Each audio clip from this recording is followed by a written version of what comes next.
What would you say to your 12-year-old self? This simple yet profound question has sent me on a journey back to childhood to find healing for today. I'm Mike Nicholson, a lifelong educator with over 25 years devoted to young minds. I'm here to celebrate those dedicated to the service of young people and to delve into how they navigate their personal healing amidst the childhood pain they witness in their daily lives. Together, we forge actionable steps to kickstart the healing journey for the young people of today. Join me as I speak with teachers, mental health professionals, coaches, and more, and uncover the wisdom they would share with their 12-year-old selves. Together, we strive to build a foundation for healing that many of us never had. So what would you say to your 12-year-old self? A special note before starting, this podcast is in no way intended to take the place of any kind of mental health assistance. We are simply having discussions about healing and learning and growing. If you need mental health attention, please seek a professional. This episode contains conversations about suicide and sexual abuse. My guest today is Michael Belh. As a youth, Michael experienced adverse childhood experiences. He would struggle in life socially and emotionally. He was able to rise above his environment into an empowering teacher and speaker who inspires and instructs students, teachers, and leaders on how to take control of their lives. His mantra is relentless pursuit, resilience, and sweat equity. Michael's story has taken him from tragedy to triumph. He has persevered through a childhood of domestic violence, physical, emotional, and sexual abuse. He would end up in jail by the end of his freshman year of high school. Michael excelled at high school sports and earned a full athletic scholarship to Rutgers University to play football. While at Rutgers, he was also a member of the wrestling team, participating in 2 Division I sports. He went on to obtain his bachelor's and master's degree in special education. Today, Michael has transformed himself from a 305-pound football player and competitive eater to a 175-pound triathlete and marathon runner, and is looking forward to competing in ultramarathons in the near future. He competes regularly in Ironman triathlons, half marathons, short distance triathlons, and running races of all distances. The Ironman is a 2.4-mile swim, 112-mile bike, and 26.2-mile run. He has qualified for the Ironman World Championships and the Ironman 70.3 World Championships. So I wasn't really sure what to expect when I first met with Mike. I was just told that he was his story was great and compelling. I trust my friend Danielle who recommended him, and I was told he was very intense. And that was clear, I think, early on, but it wasn't what I thought. I was just, I don't know what I was expecting. It was probably my own preconceived notions of what somebody who's intense is. But what ended up happening was a really, really nice conversation and a lot of vulnerability on his part, especially. And I thank him for that in advance because he shared quite a bit that he also shares when he does motivational speaking and things like that. But I really, really enjoyed this conversation. The thought of the things that this guy went through as a young person and the way his story is such that he turned it around in such a way that is so inspiring to me. And he just says certain things that just resonate with me. And he talks about being inspired and driven, and you can be inspired as all you want, but if you're not driven to do something, it doesn't matter. He talks about goals a lot. He talks about constantly moving forward. But one of my favorite parts of the conversation, he makes this great analogy for what it's like to be somebody who lives with all this trauma, but also tries to live in the present today. Because it's one of those things that I kind of wrestle with in my own life about honoring where I come from and knowing that everything may be who I am, but also living in the present. And he had such a great answer for that. So I can't wait for you all to hear this. So without any further ado, here's Mike Belh. Mike Belh, welcome to your 12-year-old self. I really appreciate you joining me today. Thank you very much, Mike, for having me here.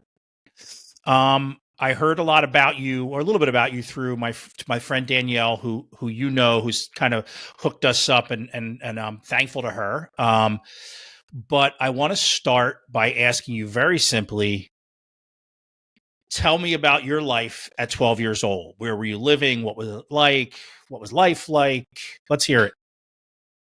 12 years old at specifically this time of the year, I was living in Paulsboro, New Jersey, and living with my mother and two brothers, getting ready for baseball season in the sixth grade. And a lot of trauma from my past that was there at most of the time, but nobody really knew a lot about that. Okay. To be quite honest with you, nobody outside my house, and even people in my house didn't know everything about that. What this trauma you speak of, you can be as vulnerable as you want. Is it something that had been going? Is it something that was happening on a regular basis? Was it a one-time thing? Was it, you mentioned your ACEs score in something. I forget what I read of yours. And so was it something just from early on, you were just surrounded by trauma? Correct. When I was 6 years old, I lived in a house where I had been sexually abused, physically abused, emotionally abused, neglected physically and emotionally. And usually when there's those type of abuses, you get the physical neglect and emotional neglect with it. Right. And then lived in a house with alcohol and drugs. Someone had been to jail for mental health issues. So a lot of different things going on in the house that were affecting me as a kid. And not really having a father in the picture added to the trauma and problems. Yeah. You were somebody who just was raised by a single mom then with two brothers and apparently other people around too. And let me just say it for what it's worth. I'm sorry that happened to you. But nobody knew, you said when you were 12 years old, nobody knew. No, there was the sexual abuse. No one knew, but the physical stuff and the domestic violence. I mean, the breaking point when I was a little kid, I was woken up to stepdad trying to kill my mom, fighting in the kitchen, and I had to stab my stepdad in the back with a steak knife to be honest with you, to get him off of her. And we end up homeless, moving around. Before I ended up in Paulsboro, probably lived in like 10 different places, but never got any type of counseling, living in a shelter in Camden, end up in Paulsboro, first grade. And when you move and those things are going on, you don't necessarily arrive with a post-it on your forehead saying, hey, these things happen. So it was, I think no one in the household getting any type of treatment whatsoever. I think everybody was dealing with trauma in their own ways. Yeah. How old were you, Mike, when that incident happened with your mother and your stepfather? We were 6 years old. Six and seven because we arrived in Paulsboro. School had already been going on, and I arrived in first grade. This is why, and I'm not trying to project my own pain but that's a lot, right? And this is why I started this podcast. Because I worked as a school administrator and a teacher in public schools for 20 some years. And especially as an administrator, I always called it my proximity to pain, right? The proximity to pain that I had with young people every day when they came in, it was that. And I try to explain that to people over the years, like the stuff that I saw and the stuff that I saw young people coming from is just devastating. And it's really why I started this, because what we're going to start talking about eventually is when you're constantly facing that little kid and every young person that you meet, you're still trying to heal that kid. And for me, I realized after I retired a couple years ago, I realized that that took a toll on me to do that, to be in that setting of a school working with young people who were dealing with the traumas that I dealt with as well. So I just wanted to point out, this is why I started this. This conversation to me is so intriguing. Yeah, grades like in the first through, to be honest with you, up till 12, got into a lot of fights. Definitely missed a ton of school. My mom was a waitress, And to be honest with you, she was trying to raise 4 kids. Four You kids. know, economically disadvantaged, that's another like ace in there. But I had all 10 aces at the age of 6. And I know the statistics on it, but back to the school thing, it was a struggle. I was traumatized. I never told anybody about all those things until 2011. To be quite honest with you, there were people had asked, hey, they always say the thing, hey, well, what's wrong with you? No one ever really asked me what happened to you. But first through 6, I had principals like yourself. I remember a principal one time drove me home. I had gotten into a fight, and I just told my mom, hey, he's a good kid, blah blah blah. But always getting in trouble with fighting and stuff like that. Plus, I was missing a lot of school days, so I was behind academically up to this point at 12 years old. Which adds to the stress even more. Because then you walk into a classroom and your own, you know, that's a cycle, because that's a students who feel lost at school are the ones who are acting out, right? The ones who feel less than academically or whatever. So I could just see that being off. So you spent the rest of your school career at in Paulsboro. Correct. And kids get triggered from different things. One of the later on down the road, the Jerry Sandusky thing at Penn State thing kind of made me come out with my story to different people. But as a little kid, try eating a dinner without a knife. Every time that I saw a knife, that took me back to that moment. I mean, Wow.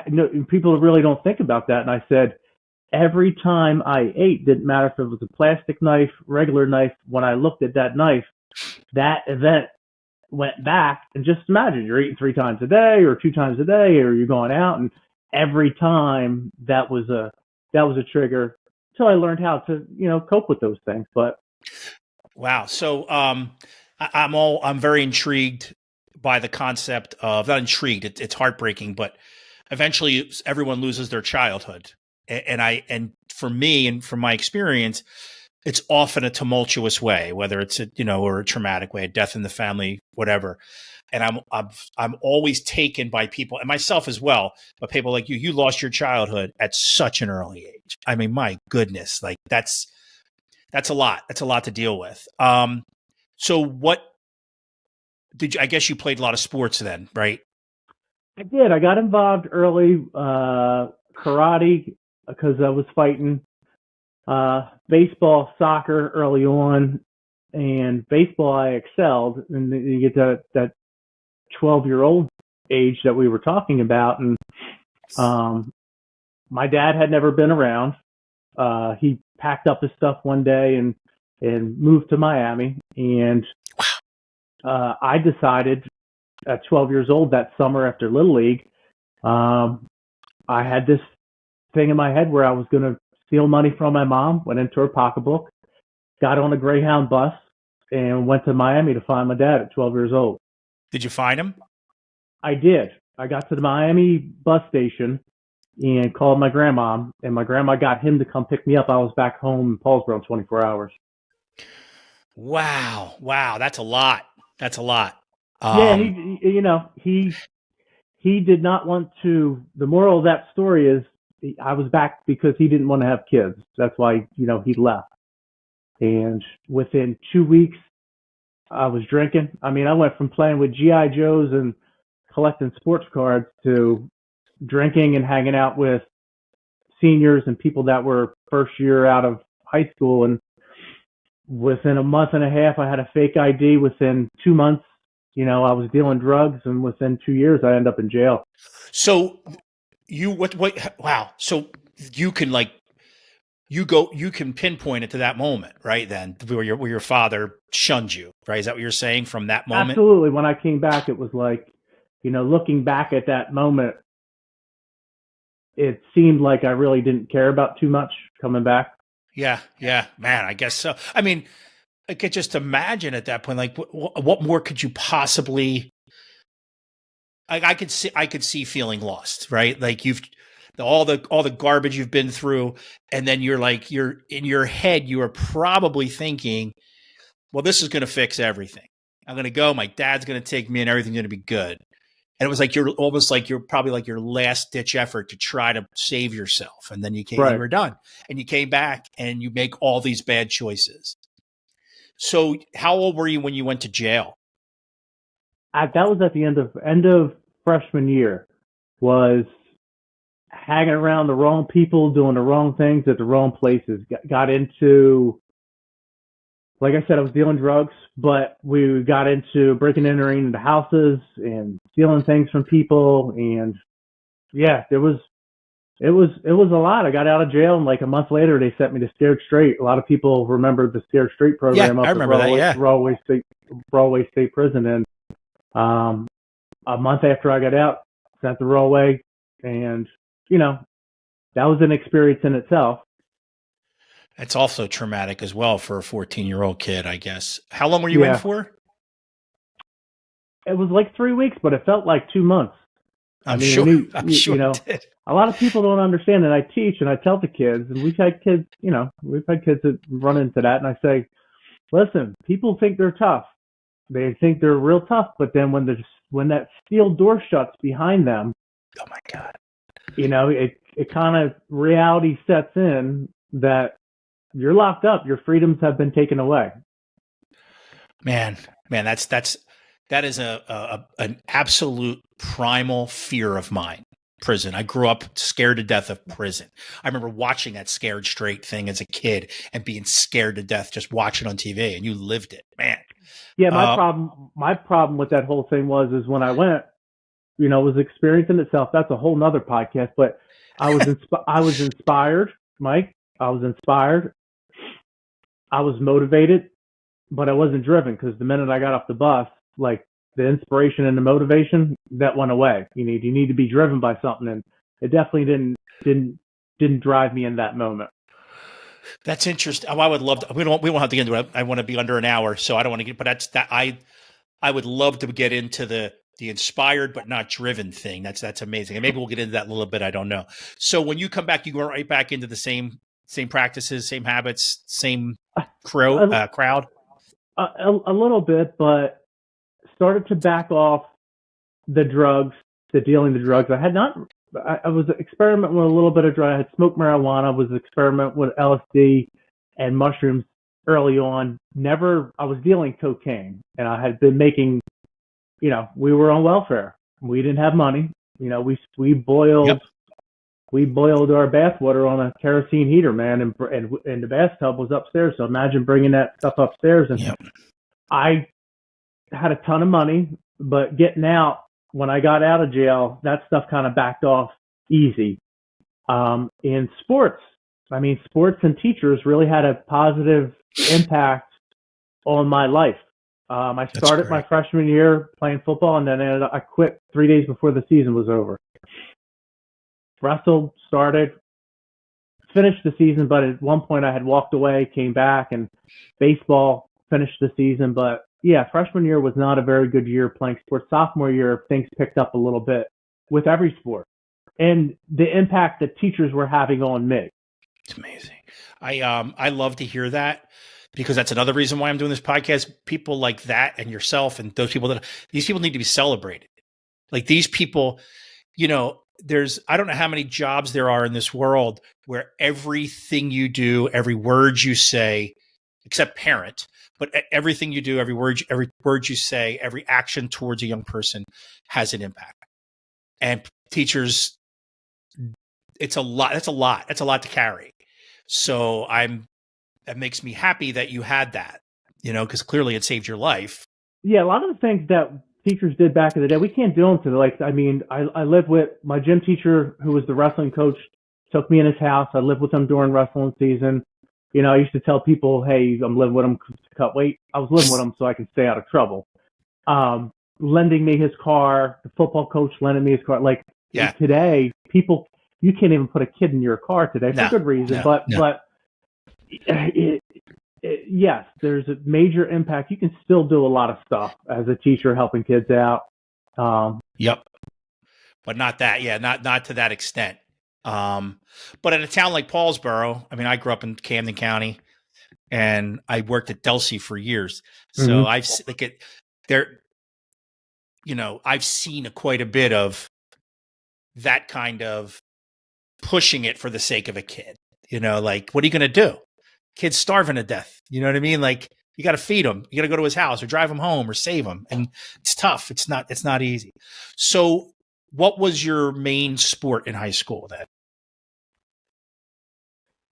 I got a Division I scholarship for football. I was a half decent wrestler. Never reached my potential because of everything that was going on. Yeah. Baseball was my best sport.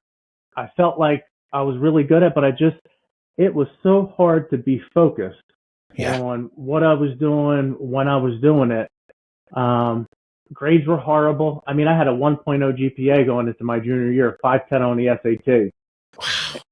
Yeah, I had some work to do. Listen, I had some work to do my junior, and I could not get lower than a B my junior and senior year. I had to get it to, back in the day, it was a 2.0 700.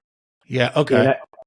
And I got a 5.10 on the SAT. Mike, you think it'd be 500 points for putting your name on the test? Yeah. That is amazing. But you were able to buckle down and get that, right? From your junior and senior year, you were able to. It came down to the last SAT I took, and it came down to the last math exam I took on the last day. I mean, that's what it came down to. I mean, to be honest with you, if I didn't do that, I wouldn't be sitting here talking to you. I'd be dead or in jail if I didn't end up getting up to Rutgers. Wow. So you leave school and you get a scholarship, which is amazing. What position were you playing? I got a defensive lineman, and I played right away my freshman year behind a guy that went to the NFL. I said, hey, I'm going to the NFL in 3 years. Wasn't focused on grades. Once again, I mean, I just wasn't a great student. But that was the goal. I was like, yeah, I'm not going to graduate from college. I'm just going to go to the NFL. Were you still using like drinking and doing like smoking weed or anything at this point? No, I didn't really. I smoked marijuana when I was in that 12 when all that stuff started, and I never really did it after that. I was just drinking all the time. I was out. I mean, that first time that I drank, Mike, when I was 12, instant alcoholic. I mean, it was like a connection because I couldn't stop. I knew something. There was a connection. I liked it. Yeah. And parents had an issue with different things, with different substances. It was the first sip, man. It was like you're hooked. Yeah, and for you there was a huge for most, probably every addict, there's a void you're trying to fill, and whether it's if you're a gambling addict, you're gambling, you're a drug addict, you're doing drugs, sex addict, whatever. Like, you're trying to fill a void, and that thing that calmed you or made you feel a certain kind of way, and that's and you were just predisposed to it apparently too because of your family and everything else. Yeah, it was high school that was a big problem because I drank sometimes at lunchtime and went back to school and went to school hungover. So that was every time that I had gotten in trouble. Every time the common denominator was there was drinking going on. I never got in trouble. I never got in trouble in my life not drinking. Interesting. So was it a problem for you in college though, the drinking? Yeah, I got a DWI my sophomore year. My sophomore year coming back, I was starting, and I tore my knee up. Blew everything out, every ligament. 3 days before the first game, had surgery, and I was struggling big time with the injury because I'm like, all right, ain't going to the NFL. Grades suck, and homecoming, drinking. I was supposed to be at the game, but I'm an alcoholic, so I'm drinking. I wasn't playing. I was redshirting, but I was supposed to be at the game. Didn't go to the game. I went to the bar at 6 o'clock in the morning, and like 1 o'clock in the afternoon, got a DWI, and almost got kicked off the team. They kept me. I mean, it wasn't in the news. They were just like, they sent me to counseling. Technically suspended me from the team, but I was already not playing. Because I was rehabbing. But yeah, that was a big problem. So you did end up clearly graduating from Rutgers. Did you play? Did you play again? Was your career? Did your football career end because of your knee or anything? Now I came back and finished up, started the last 3 seasons. I ended up, my senior year, ended up 305-pound defensive tackle. I put on a lot of weight at the end of the last year. I ended up wrestling too, playing two Division I sports. Wow, wow! I didn't realize that. Wow. So you graduate from Rutgers. Did you know you wanted to be a teacher? No, because my senior year at Rutgers, I go out one night with guys this is when I started doing cocaine. Went out, was on break, went out with some people that I knew did cocaine, and went out with them, and I didn't need to be pushed to do it. It was my intent to go out that night and do it. And as soon as I did one line of cocaine, I was hooked, man. Like from the first line, it was like same as the alcohol. It was like I knew at that moment, not looking back, I was like I had that addictive gene, man. Yeah. And now, it's funny because now that's, you want to be one of your goals is to be the oldest ever Ironman triathlete. I saw that on one of your videos. Mm-hmm. And I thought about it. I'm like, well, this is your new, like, that addictive gene is now serving that, you're clearly, you love competing and performing. And, let me go back. I'm sorry. So you got addicted to cocaine in college, you're saying? I did start that in college, correct. Senior year. And then what did you do when you graduated? I was homeless. I didn't have a place to go, and for the second time in my life, and wow. One of my coaches took me in. He was like, "You're graduating?" I'm like, "Yeah, man." I was like, "Well, I ain't got a place to live." He's like, "Yeah, you do. You're gonna come live with me." And one of your coaches from Paulsboro, or one of your football coaches from? Oh, okay. One of my coaches from Paulsboro. So I lived with the wrestling coach during high school, and then Coach Farrow, his name is. He took me in when I graduated from Rutgers. Started working, doing some construction stuff, and then really was like looking into being a teacher. I had taken enough classes at Rutgers to be a teacher, and started to pursue that. But you were still addicted to cocaine at that point. I was an alcoholic and drug addict. I like full blown struggling with that. It was a struggle, man. Wow. So how much later do you start? I guess teaching your only profession right now? Like the only thing you've done professionally? Yeah, professional. I mean, I did construction. I was working 5 different jobs when I started teaching, but since September of 2002, I've taught. I mean, I own my own speaking business, motivational speaking business. But yeah, I've coached sports as well. But yeah. Yeah. Okay, so you've been teaching for 20 some years then, and you teach history, correct? Correct. Special ed history. Yeah. Special ed history. That's what Danielle said. Okay. And that's kind of what I want to get into. So when you start, how long into your career before you get clean? Like you start teaching in 2002, and you're alcoholic and drug addict. When do you get clean? So in November of 2007, I went up for a Rutgers football game and went up with some people. We were, drinking and doing drugs all day. And we stayed at a hotel, coincidentally, where I stayed on my recruiting visit for Rutgers when I got a scholarship. We're at the same hotel all day long, drinking and drugs, go back to the hotel. And at the end of the night, next thing you know, I'm waking up in the hospital. And I didn't really know what was going on because I blacked out. They said that I got to the roof of the Hyatt Regency and was ready to jump off, commit suicide.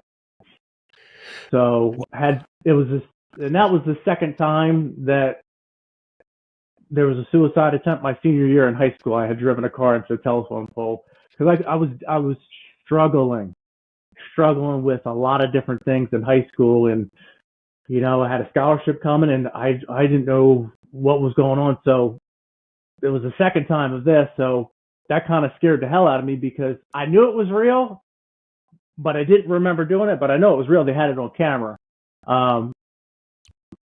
Like Wow. a month later, Mike, I'm in my apartment. I lived a block away from Glassboro High School, and I take off of school on Friday. We're doing cocaine, crystal meth with a bunch of people, and we're on this like 4-day bender. And in my living room, ESPN's on the TV, and this special comes on TV. This guy doing an Ironman, and they're telling this story of this kid who ran away when he was 12, got DWIs. I have two of them. Found the Ironman, did the Ironman, and turned his life around. And I'm sitting there, and I'm like, I'm doing Ironman. And everybody looked at me and like, you can't even walk up the steps without sweating. And they were right. I was You were out of still shape. heavy then Oh yeah, from college. Yeah. I was, but obviously, the drugs at that point in December of 2007, I was probably within a year of things being finished, like me being dead, because we were Really? doing correct, because I was drinking all the time. I was doing cocaine a lot, and then we started doing crystal meth, and that was a whole different thing. It's a nasty, they're all nasty drugs, but that was just, things started getting worse to where we're doing large amounts of cocaine. And I could tell my body was, I knew physically that my body was like deteriorating from the inside. I just felt it. Like I knew my heart, I was sweating getting out of bed in the morning, and I just knew something was going to give sooner or later. And I see this special on the TV, man. And in that moment, it was just like one of these things where those people were in that room. Some of them are dead today, and the other people are still doing what they're doing. And I took this mission of, I'm going to start swimming, I'm going to start running, I'm going to start biking, I'm going to get myself a bike, and I'm going to do an Ironman, and I'm changing my life around. Wow. So Mike, that is an amazing story. First of all, um, how long from that moment till you get clean? After that day, I didn't do any more drugs. After You that just day, stopped. I just stopped. I white knuckled it, and people were like, "How the hell did you do that?" I'm like, "Listen, we get back to that thing where I tell people, you get inspired." I was inspired by this guy. His name was Todd Crandell. I actually met him in Puerto Rico at an Ironman race, and I was motivated by his story. But I had this drive, man, this drive that got my ass up in the morning and was like, "You're gonna either do this or you're gonna end up fucking dying. You're one or the other. Like, you're gonna either die or you're gonna do this." And I wanted, Mike, I seriously wanted my life back. That was the drive. I was like, I can do this, but I gotta be consistent. I gotta have relentless pursuit. I gotta be resilient, and I gotta put in sweat equity, or it's not gonna happen. It's interesting because I'm so I'm in awe of that story. I really am, to the point where I'm actually emotional thinking about it, because you, at that moment, somehow or another, in your early 30s, maybe, Yeah, it was like, like 30. It was 32 because it was yeah, like 2000, and yeah. you came to the realization that all you had was you. Like, that's all I can think of, and that's hard. Like, that's hard for most people to come to grips with. They're always thinking about, if I just had met this person, or if I just had that. You looked in the mirror and said, like that drive came because you wanted your life back, and it's like you knew the only thing that all you had was you and that drive. Nobody else is going That to do it for you, right? And now started eliminating things, and I tell people all the time, and I do it till this day. I eliminate problems. I became, I got the saying, "Don't be a victim of your environment, be a product of your decisions." I was I was I was a problem because of what I was doing and the people I was hanging around with, but I also became the person that people shouldn't have been hanging around with me. So Mm-hmm. I said, this is what I got to do. I said, I have to eliminate everybody. Everybody. You're not hanging out with nobody. You're not doing nothing. This is what you're doing. And when I got into this, it was like all the way in. Wow. So how long after that do you run your first race? Did my first race. It was a Rowan, I believe, 10 miler in February. And then things just took off from there. You know? Wow. Wow. Okay. So you were clean by then. You're now teaching.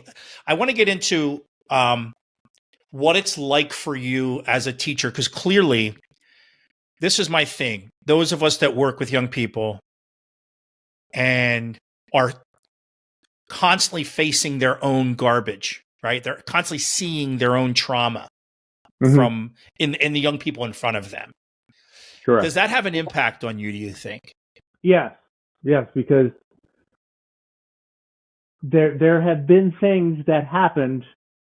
I'm trying to not bring other people into this. There have been things that happened at school that I'm like, damn, man, that's a trigger for me. And you're like, you want things to work out well for those kids because you were in that same situation. Yeah. And it's tough.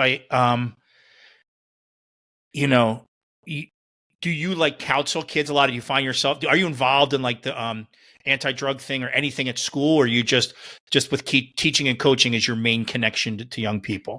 I don't coach anymore. I stopped coaching when I decided to do the Iron. I dropped everything, man. I stopped coaching. I retired from girls track.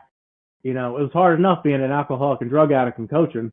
I mean, Christ, that was just absolutely crazy. But I retired from coaching and just got into that. But I did start a leadership development club. Matter of fact, the first time I ever spoke was at Delsey, to the baseball team, Joe Smith. Yeah. And when I spoke to his team, you know, I left and I was driving home, and I was like, damn, man. I said, I didn't really lay it all out there.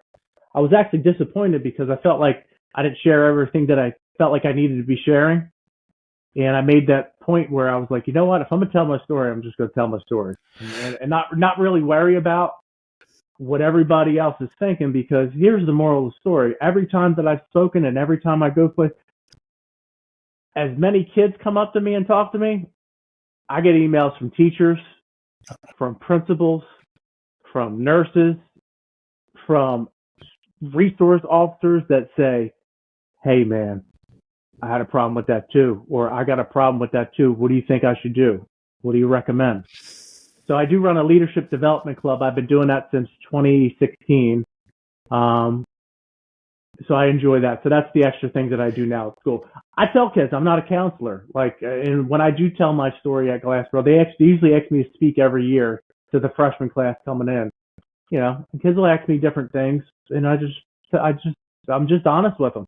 And sometimes people don't like hearing honest stuff because you have to tell kids, or even adults.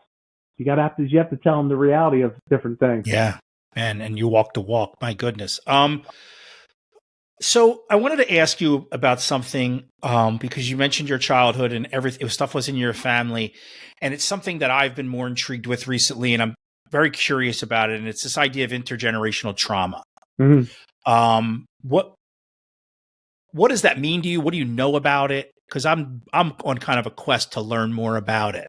Yeah, I've spoken on it. I spoke to a child abuse thing in California on intergenerational trauma. Listen, both.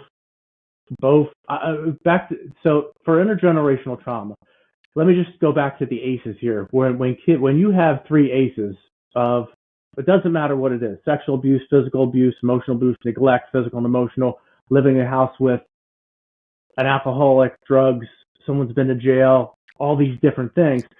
When you have three of them, you're going to have a kid, or you're going to, if you experience those as a kid, you're going to have problems getting to school, problems with grades, some behavior things. Once you hit 6 of the 10, it doesn't matter which ones. That's what's crazy, is it doesn't matter what 6. You are looking at a short life. Your life expectancy is going to be shorter by 20 years. You're looking at cancer, liver disease, heart disease, because when you get to 6, you're also likely to be doing drugs and drinking, which are messing up those organs. When people pass these things on to their kids, right, this becomes intergenerational trauma, where if that next generation can't stop it, it's just going to keep on going on and on and on. The kid that sees his mom being beat, Yeah. I had that problem early on. I had an issue with relationships, and specifically with women as a little kid, to where, Christ, Mike, people know you shouldn't do X, Y, and Z, but then you end up, like I said, being a victim of your environment and not a product of your decisions. And that's where the intergenerational trauma comes in, of people not getting help. They're not getting help early on. Kids aren't getting it, and it's a shame, because that's where you got to stop it, right? You break the chain from the kid. The kid's got to break that chain growing up, or that adult now that had it happen to them, and then the adult has kids, they got to teach the kids these things. Yeah. Yeah, it's a lot. That's a lot. But I do know that, from personal experience, if parents are doing drugs, that kid is born with that trait, man. Yeah. You don't know when it's going to get turned on. It can get turned on by many things, but mine got turned on that first sip of alcohol. Mine got turned on when I did that first line of cocaine, and that became my problem with intergenerational trauma. So I'm curious about you. You make this decision to get yourself physically, to do some physically demanding things, and you were driven to do it, but clearly you were also driven. It wasn't just about physicality, right? It was clearly about your mental health and your emotional health as well. So you can train for a marathon and a triathlon, and that's going to help your body. What did you do for your brain and your emotional well-being and your mental well-being? Right. Well, I'm big into mindfulness. Nowadays, I was in a cold tub earlier. That is something that is very beneficial to me. They say, and you talk about drugs, Jesus, they say when you do cocaine, you get that dopamine hit for like 9 minutes. If you get in the ice tub in the morning, you have that dopamine hit for 9 hours, 8 hours. It's really crazy. But I do get something out of that. But when this stuff happened, in 2008, and I made this change, white knuckling, the drinking problem and the drug problem, the mental stuff came last, because it wasn't until, I had met my ex-wife in 2011, was racing at the time. My goal was to make it to the World Championships in half Ironman and full Ironman. And I was very, very close to getting there. Ended up having a back surgery in 2012, but I was really into the physical part of it. Had the back surgery, and then I was like, you know what? I'm not going to be able to do these races for long, but your physical ability, you can get injured and then you're done. You can be rich and then someone can take all your money, or you lose it all and then you're done. But your mind is the one thing you have for the rest of your life. I started getting into these things where, I was just started to be more mindful of what I was doing. Did you ever go to counseling or anything like that? Or did you go to I did on my own. When I said, like you said, when did you start working on yourself? Right around 2016, I said to myself, I'm telling people to talk to people, because you tell people communicate. When there's a void in communication, that void gets filled with negativity. I'm telling people that, but I wasn't doing it. And I had a problem with that. I had a problem with me telling people to do things and I wasn't doing them. So it was almost instantly that I got it, because this was around 2016, spoke to Delphi 2016. It's almost instantly that I got myself into counseling. And I've been doing it ever since. You still go? You still do counseling? I'll do it all the time. And a guy will tell me, you sure you want to do like in 2 weeks? You want to do a month? I'm like, nah, 2 weeks. I made a commitment to myself. Like, I'm not there's no negotiating with, like, there's no negotiating in my brain about therapy. It's just going to be happening till I'm dead. And you've seen since 2016, it's had a pretty big impact on you. Yeah, because I was holding all that. I held, Mike, everything in. I never told anybody about anything until 2011. I start turning my life around in 2008, but 2011, I met this woman, and I wasn't really concerned with, I was dating, but I was just concerned with making it to the world championships and racing. And then I wanted to get into ultras and these different things, and met this woman. And I said a month in, I said, if I am not going to be able to hold a relationship if I do not tell this woman my story. So sat down on the couch. We were a month in because I met her on October 18th of 2011. The thing that really sparked me was that first week in November, man, that year, that Jerry Sandusky thing came out at Penn State, and I was rattled.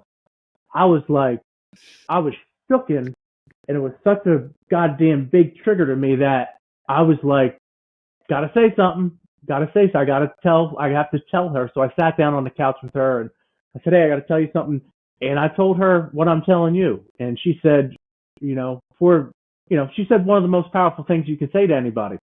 And she said, Mike, you're not that person anymore. And it was like almost like an anvil getting off my chest, to where I had to figure out that I was not that 12-year-old kid no more. I was somebody that's, older and adult, and it's okay to have those things happen, but you got to communicate. I felt so good communicating. And from there, from there, that was a positive thing. I think telling just one person was a good thing. Let me ask you a question about that, because this is something I'm also curious about.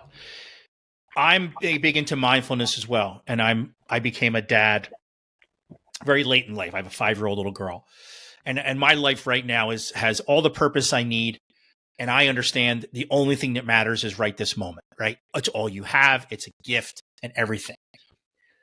And that's what people will say. It's all about being mindful and present, and I meditate, I do all these things. But I still know that trauma-riddled kid is who I was, and also made me who I am.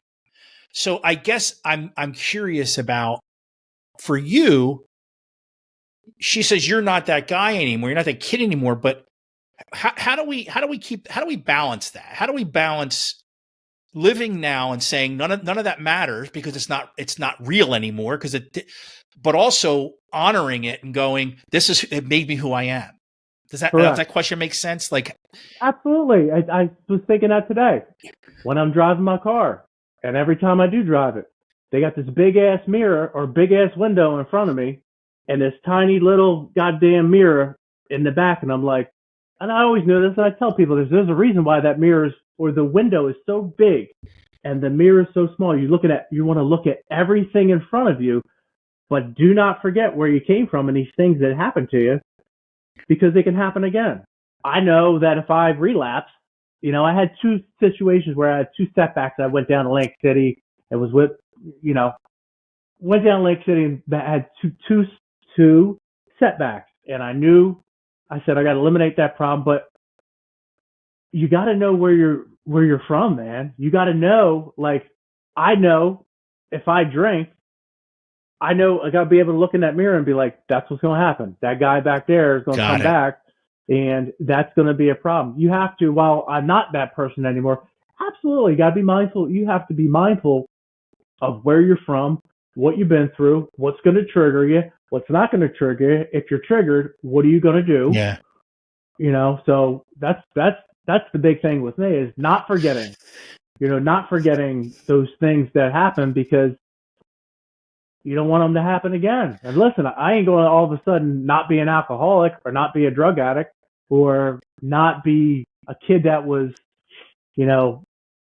sexually abused and had all these crappy things happen and have to stab his, stepdad in the back to get him off the mom. Those things are always going to be there. And it's interesting because that goes back to that saying you said, don't be a victim of your environment. So like, your environment is going to be what it is. You can be a victim of it. It's always, but be the product of your decisions. Did I get that right? So all you can do is make the best decision now, and don't be a victim of what you came from. Yeah, you're always going to have come from that, but you don't have to be a victim of it. It's kind of what you're saying. And you got to know, like, my girlfriend said, hey, we're going to this thing. Or is it okay if I bring a couple drinks? Absolutely. Absolutely. You can bring a couple drinks. I'm just not going to drink them, but you have to understand, you can't be an alcoholic or a drug addict and not realize that you're going to be in some place you might be. You have no idea you never know what bathroom you're going to walk in at some place and somebody's doing something they're not supposed to be doing, and that triggers your ass. Of course, you don't want to be at a place or a house where those things are going on, but people are going to drink. And I had to come to that realization because for a while, Mike, I was struggling with that. I was like, hey, I can't go to these places because of X, Y, and Z. I had to learn that it's okay to go to those places. You're just not doing that. Awesome. Okay, I'm gonna close out now, and I want to end with two things. I end all my episodes by asking my guests what they would say to them 12-year-old selves now, with all the knowledge they have, that would kind of like that you wish somebody had told you. But then after that, I want to ask you, Mike, the teacher, the addict, the triathlete, whatever. What's some advice we can give to people that work with young people to help them begin healing way before you and I did in our lives? So let's start with what you would say to your 12-year-old self. I'd say to that kid in the Little League picture, number one, don't steal money from your mom and get on that bus, man, because it's not going to matter. I like saying, when things pop up, three things. Does it matter? It's not going to matter. Like, don't get on the bus and don't run away, because the only thing that's going to happen is bad stuff. And if you have relentless pursuit, resilience, and you put in sweat equity, you're going to be able to do whatever you want in this world, from playing in the NFL or wrestling or baseball or whatever it might be. Even though triathlon wasn't on the radar, now it is. I would tell that kid, hey, you will make it to the world championships one day in Ironman racing, which I did this past couple of years. It was always a goal of mine. But that's amazing. I would tell that kid, don't throw your life away. Don't kill yourself over some stupid stuff. Don't harm yourself, because you're going to meet amazing teachers. You're going to have amazing people come into your life that are going to teach you lessons. They're going to add value to you. You're going to fail, but you're going to fail moving forward. And that's where you learn the lessons. If you're not failing, then you're not. And I would tell him to put himself in uncomfortable situations. Become comfortable being uncomfortable. And then you're going to be able to grow. Can I ask you a question for personally? What does that mean to you? Like, how is that something you learned? Like, what can you give me some examples of, for you, how that came about? This being comfortable, being uncomfortable. When I got into triathlon, I couldn't even swim across the pool, and it was a challenge to me. I had never ran longer than a 5K, never rode a bike. Like, I thought I could ride a bike. I couldn't ride a bike. Like, riding a bike in a race is different, man. And it was very uncomfortable for me to do those things and to race at that level, to where I'm at now, where, my goal is to be one of the best in the world, not just in Gloucester County or New Jersey.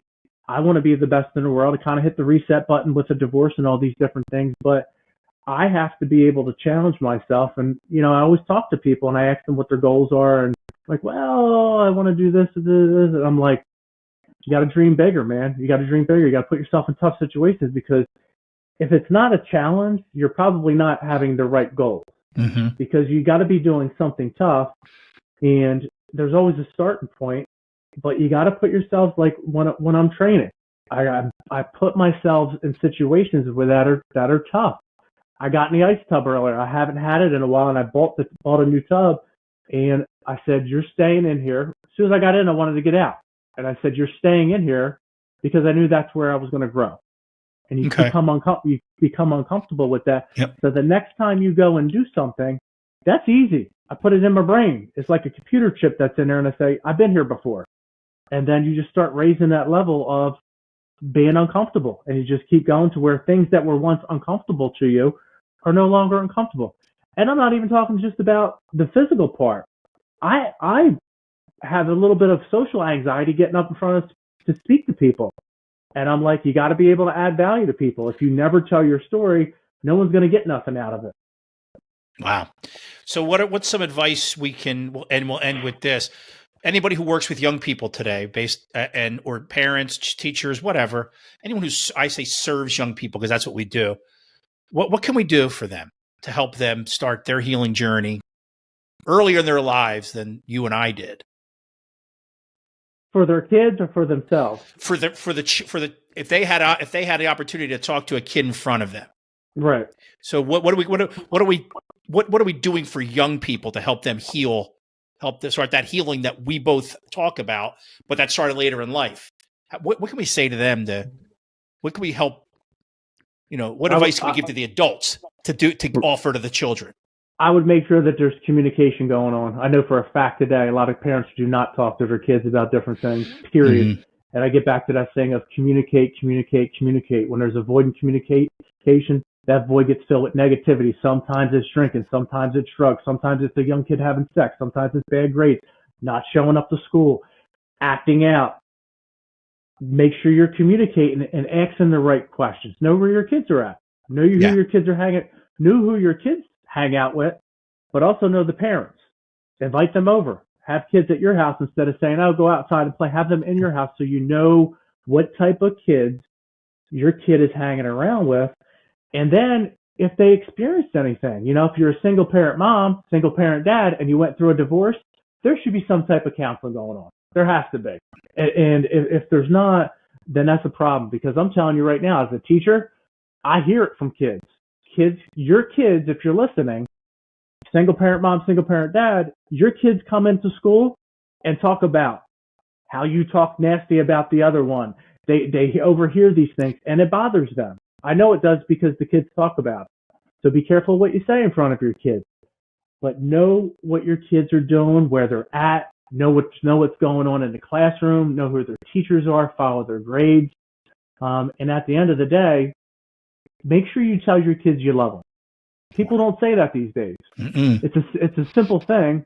I love you. I mean, you're talking to a person here. I didn't hear that shit when I was growing up. Neither did I, bro. You don't hear it. And I was telling my girlfriend that word means something. It means something. So if you're going to say it, you mean it. But it's also something, in a household, it should be Valentine's Day every day. Thank you so much. I think I'm going to end it there, Mike. That was amazing. And I just want to end by saying I'm glad you're doing what you're doing. I'm glad you came out on the other end of it. And I'm glad for everybody that you have reached with your story. And I hope you continue to get larger and larger audiences, man. Have a great day. Thank you very much, Mike. And if you ever need anything, let me know, man. I'll help you out. I appreciate it. Thanks. Yep. Once again, thanks so much to Mike Belh for joining the show. You can find all of his information, including his socials and his website, in the show notes. Please don't forget to subscribe or rate the show or leave a comment or a review. Share with your friends. Anything that can get us to more ears would be greatly appreciated. Your 12-Year-Old Self is a Fairmount Media production, and it's hosted, written, and produced by me, Mike Nicholson. Questions, comments, guest suggestions can be emailed to your12yearoldself@gmail.com. That's your 12-year-old self with the number 12 at gmail.com. The theme song is Never a Worthless Moon by Yawns. Logo design by Rose Bear Arts. Digital marketing consulting by Krista Lemon. Social media consulting by Jessica Hawk.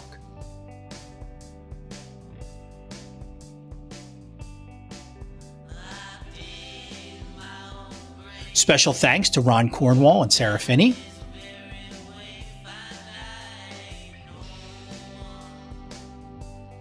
And my profound gratitude goes out to my wife, Courtney.